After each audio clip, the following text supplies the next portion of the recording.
সম্মানিত ভিউয়ার্স, আসসালামু আলাইকুম ওয়া রাহমাতুল্লাহি ওয়া বারাকাতুহু। আশা করি সবাই আল্লাহর অশেষ রহমতে ভালো আছেন, সুস্থ আছেন। এই চ্যানেলে আরেকটি নতুন গুরুত্বপূর্ণ ভিডিওতে আপনাদের সবাইকে স্বাগতম। আজকে আলোচনা করব 22 ডিসেম্বর থেকে এনটিআরসি এর কার্যক্রম বন্ধের হুঁশিয়ারি। বিস্তারিত থাকছে ভিডিওতে।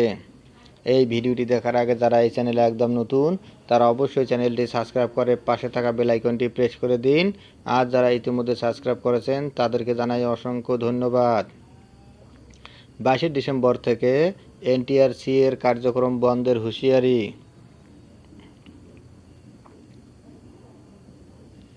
1 থেকে 12তম সনদধারীদের নিয়োগের সুনিশ্চিত ঘোষণা এবং নিয়োগ প্রক্রিয়ায় দুর্নীতি নিরপেক্ষ তদন্তের বিচার বিভাগীয় তদন্ত কমিশন গঠনের দাবি জানিয়েছে চাকরি প্রত্যাশীরা।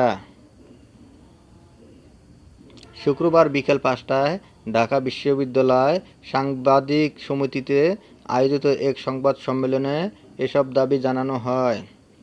দাবি মানা না হলে আগামী 22 ডিসেম্বর থেকে অনির্দিষ্টকালের জন্য এনটিআরসি এর সকল কার্যক্রম বন্ধ করে দেওয়া হবে বলেও হুঁশিয়ারি দেওয়া হয়।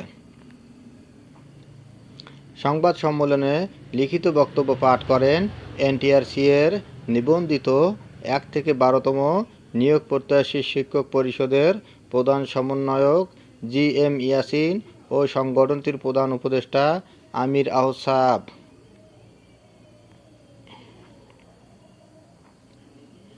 লিখিত বক্তব্যে বলা হয়, নিয়োগ দেওয়ার নামে আকাশচুম্বী দুর্নীতি ও এক বিরল প্রতিষ্ঠানের নাম এনটিআরসিএ, যাকে আমরা বলে থাকি অবিশ্বাসী, দুর্নীতিগ্রস্ত গবেষণাধর্মী প্রতিষ্ঠান। কারণ এ পর্যন্ত 5টি গণবিজ্ঞপ্তিতে যে নিয়োগ দেওয়া হয়েছে তার কোনো স্বচ্ছতা সুনিশ্চিত করতে পারেননি এনটিআরসিএ। উল্টো আওয়ামী ফ্যাসিস্ট সরকারের প্রধানমন্ত্রী শেখ হাসিনা ও শিক্ষা মন্ত্রণালয়ের সাবেক 2 জন মন্ত্রী ডাক্তার দীপু মনি ও ব্যারিস্টার মহিবুল হাসান নওফেলের যোগ সাজসে দুর্নীতির মহোৎসবে মেতে উঠেছিল।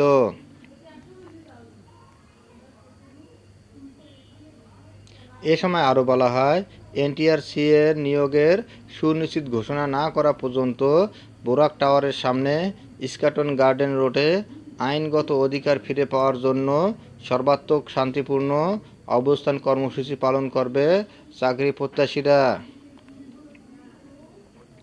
ধন্যবাদ জানিয়ে বিদায় নেওয়ার আগে আবার অনুরোধ জানাই, যদি ভিডিওটি ভালো লাগে এবং সর্বশেষ শিক্ষামূলক আপডেট ভিডিও পেতে চান তাহলে অবশ্যই চ্যানেলটি সাবস্ক্রাইব করুন।